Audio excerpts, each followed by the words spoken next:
I wanted to just give a bit of background to the fact that the first human lung transplant was carried out actually in 1963, and that was unsuccessful. And in fact, there was quite a time period with a lot of work going on and no success until the 1980s, when the first successful heart-lung transplant was carried out.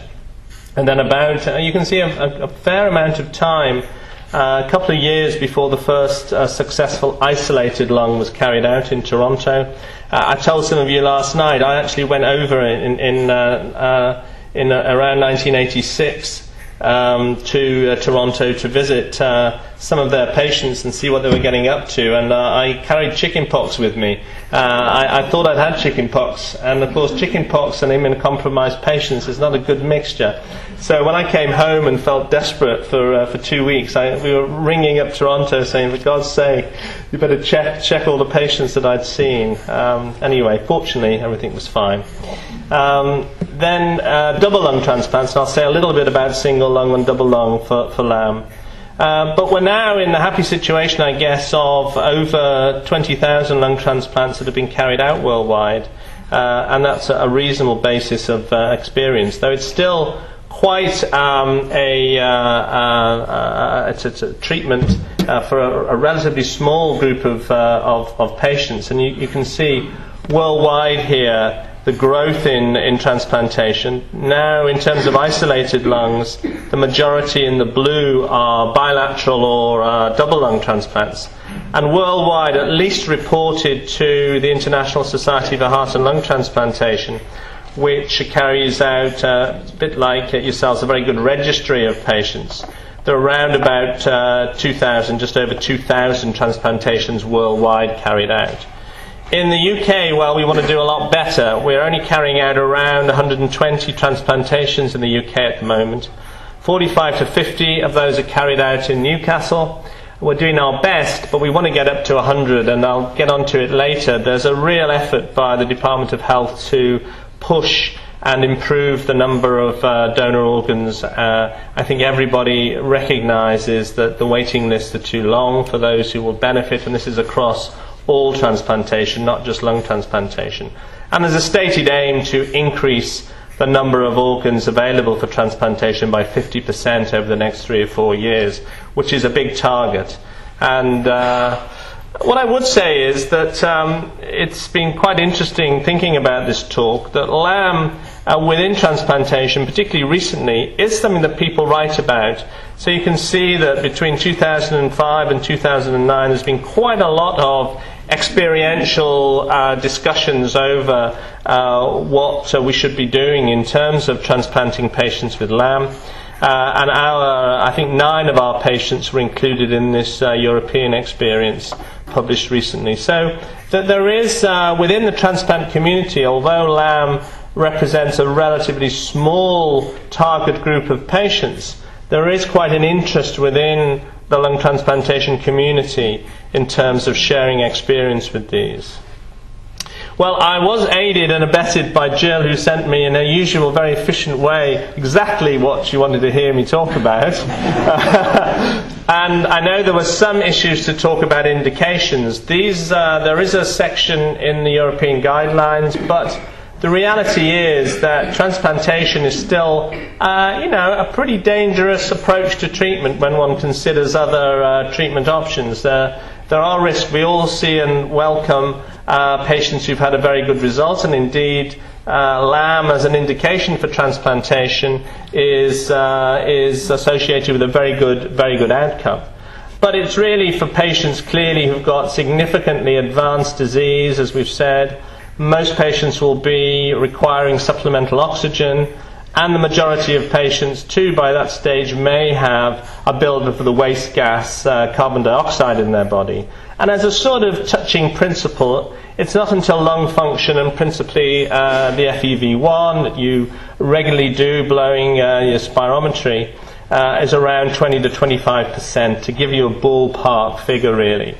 But there are other issues. There has to be there are variations in terms of quality of life and exercise capability. There isn't a direct link between the spirometric figures and those. So we're looking for a poor quality of life, and a poor exercise capability. But there has to be, and we call it the window of opportunity. You've got to be bad enough, but you've also got to be good enough, because it's a treatment that demands a lot of the rest of the body to get through the process. And so patients have to they can't be too sick. They have to be capable generally of self-care. Although, of course, from time to time there are patients with very advanced disease that manage to get a transplant. But in general, I'm trying to give you the flavour in terms of timing of this. One has to be very bad, but not absolutely moribund, if possible, at the point of referral.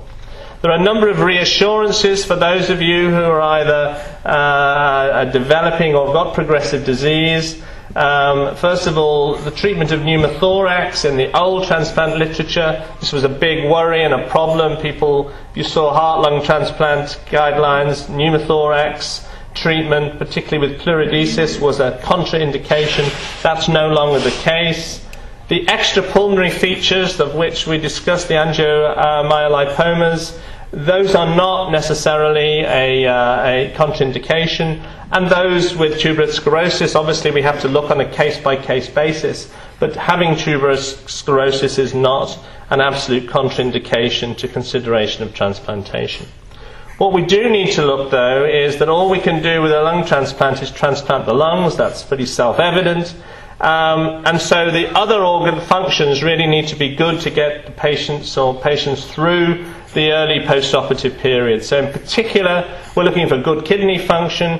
Good kidney function is important for long term because the drugs we use to prevent rejection can affect the kidney function, and therefore if you start with abnormal function, sure, you can predict 6 months and a year the kidney function will be deteriorated. So we're looking for a certain level of good function, cardiac function, bones, in terms of presence or absence of osteoporosis. Weight, we like BMIs around 20% of the ideal.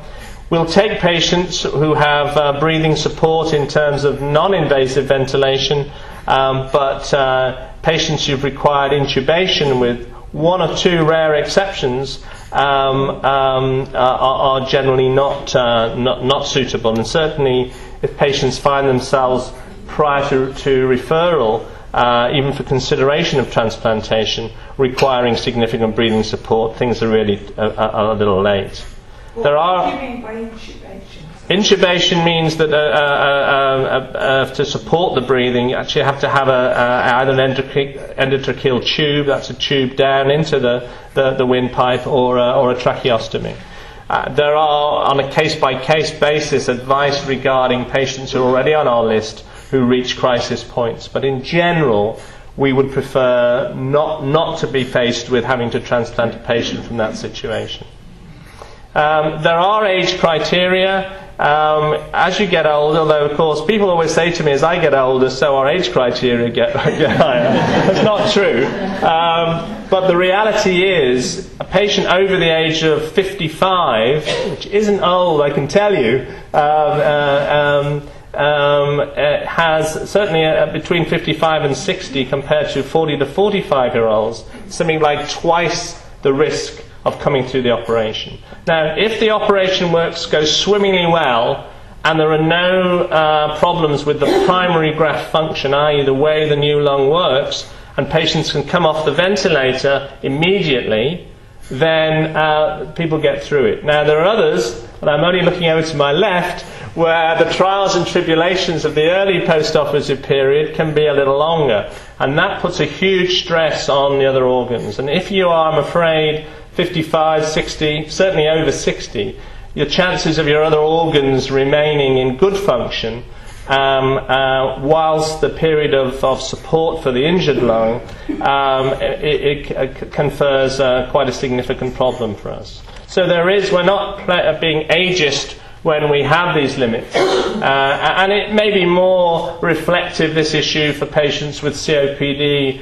where they tend to be an older group of patients who are being referred up for lung fibrosis. It's not such an issue for you. It's just to give you a sort of flavour.